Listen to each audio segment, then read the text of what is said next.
Is ESO worth playing in 2018? Let's go find out. Hey Jordan, would you play ESO in 2018? Yeah, I guess. Well, there's our answer. Okay, so let's actually discuss this. ESO has done nothing but add and fix relentlessly to make this game something worth playing. Problem is, how I view it, there's a couple of layers here. Layers of influence and opinion. It's like an apple. You crack one of them open and voila, you got layers. You've got the people who haven't touched the game but listen to surrounding voices and base opinion on that. You've got the 5, 10, 20 hour players who think they've got the entire game figured out by level 50. Then you've got the addicted salty players who simply play to complain. And then there's the people that genuinely enjoy the game, still notice the flaws, but get this, they don't freak out. In fact, they voice constructive criticism. Kevduit, how can one play a game and actually like it? Like, not just whine and complain 24/7 as they play it 24/7. Well, Question Elf, that's a good question. Actually, that's a stupid question, but I expected no more from someone with a Dominion brain. ESO has gone from being, let's put it this way, ESO has gone from being a cold cup of coffee to a fresh cup of coffee. And you know, with that hazelnut cream stuff and like a little placemat, and you know what, Chris Pratt is there too. Something along those lines. Before anything else should be talked about, the general gameplay has improved phenomenally. It's smooth, bugs are being dealt with, sometimes later than sooner, but in the end, the game is fully playable and a good experience. The next thing to talk about is, what is there to do? 3 words, people. MMO. I ran into a level 4 the other day and he told me, you know what he told me, Jordan? What did he say, Kevduit? He told me that the game was empty and that there was nothing to do.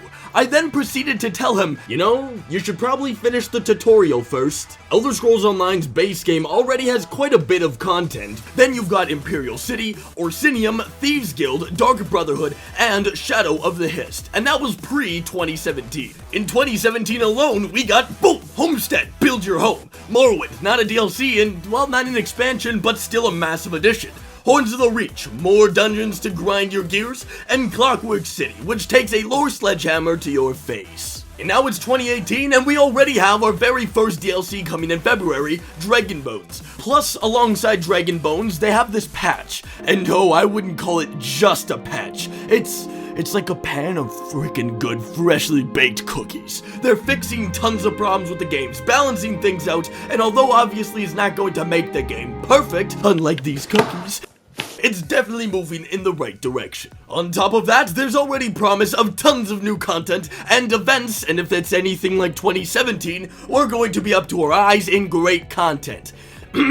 Let's just ignore that explosion of Morrowind patch notes. We don't need, we probably shouldn't speak of that. But that's just content. The ESO community continues to grow as well, and you're definitely going to have people to play with, guilds to join, events to participate in, vendettas against people in PvP, and all that other good stuff, even if you're socially awkward. Now, I uttered some letters back there, 3 of them to be precise, PvP. It stands for Psycho's Victory Place. In all honesty, PvP has seen its fair share of unbalanced gameplay, and will continue to see that unbalanced gameplay throughout its entire lifetime. But with every patch, with every nerf, they come a little bit closer to getting rid of stupid OP exploits. At times, PvP has been about as balanced as...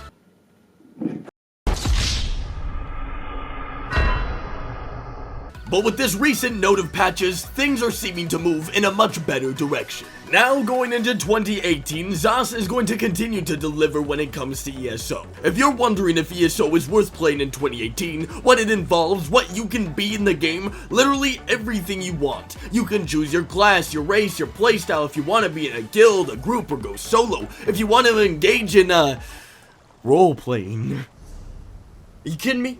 Don't you know I have a drinking problem? You've got regions to explore, achievements to gain, quests to complete, skill lines to learn, ways to get rich, own and decorate your own house. Honestly, when it comes to ESO, it's endless. Right when you think you've done it all, boom! New DLC, new events, new rewards. 2018 will not disappoint with content. Yes, you will run into bugs every so often. Yes, salty scrubs will hate your guts when you spam bow snipes. And yes, you will have terrible RNG with crown crates.